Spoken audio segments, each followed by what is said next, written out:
Another day, another rest day vlog. At samahan niyo ang nanay niyo kasi hindi na naman siya mapakali kung paano niya pagagandahin ng bahay niya. Panoorin niyo ho! At dahil nga hindi mapakali ang nanay niyo, eto na, at the rest day ko na naman. Eto namang area ng harapan ng CR at ng hagdanan ang pipinturahan ko. Sa mga oras na to, kakatapos lang ng shift ko. Nag-RDOT kasi ako. At alam niyo na, kapag mga nag-RDOT, mga mukhang pera. Char lang. Syempre, may mga pinag-iipunan tayong mga bagay-bagay.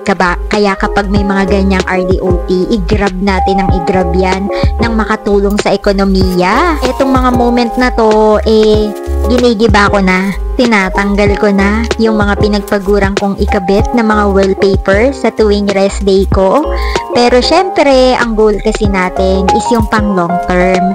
Kaya sa mga oras na to, kahit medyo mabigat sa loob ko, yung mga pinagpaguran kong ikabit kada rest day ko noon, sige na.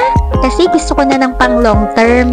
Nakakaaliwalas din kasi sa bahay kapag pintura yung ginamit. Tsaka, isa pa, na-realize ko rin, may mga area kasi na nga na nagtutuklap-tuklap dito sa wallpaper ko. So, minsan, kasi ko impulsive kasi ako. Kapag nakakakita talaga ako ng mga nagtutuklap-tuklap, parang gusto ko, aayusin ko na siya kaagad. Paano kapag wala akong stock ng wallpaper na ginamit ko? Kagaya ito, dahil sa mahal yung wall cladding na style ng wallpaper nung nauso to, wala na talaga akong stock bukod dun sa mga nakuha ko na free dati. Ito ngang mga nakaraang araw, sinubukan kong kwentahin yung dapat na ginastos ko kung noon pa lang nakapagpapintura na ako versus sa naglagay ako ng wallpaper. Sa gagastusin kasi talaga ako natatakot noon na magpapintura. Kapag kasi nag-e-estimate ako kung magkano magpapintura noon, medyo nalulula ako sa mga ipinipresyo sa akin. Bukod sa labor na babayaran ko, yung presyo pa ng pintura na gagamitin ko, medyo mabigat. Yung gumawa nitong bahay namin, nung first time ko siyang ipina-enhance, ang sabi niya, ang gagastusin ko raw dito is yung malaki, yung parang balde ng pintura. Mga 3 daw nun yung pwede kong gastusin para sa buong bahay.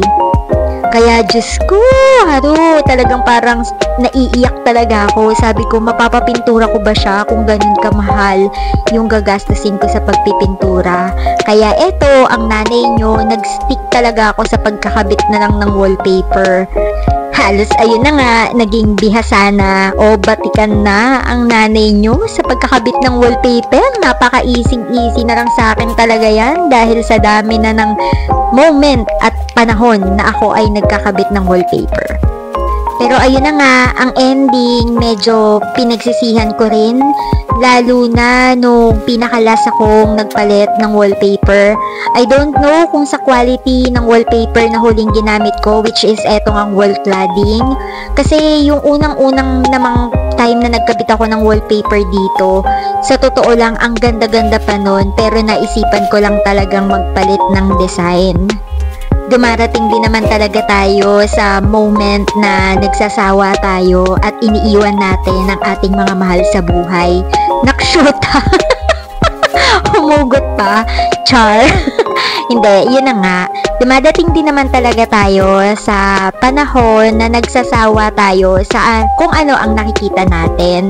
Kaya naisipan kong makiuso at sumabay sa kung ano yung in trend or trending na nakikita ko sa social media. Kaya ayan ang nga sinasabi ko, napakahirap talagang tumutok sa social media At dahil dakilang inggitera ang nanay nyo,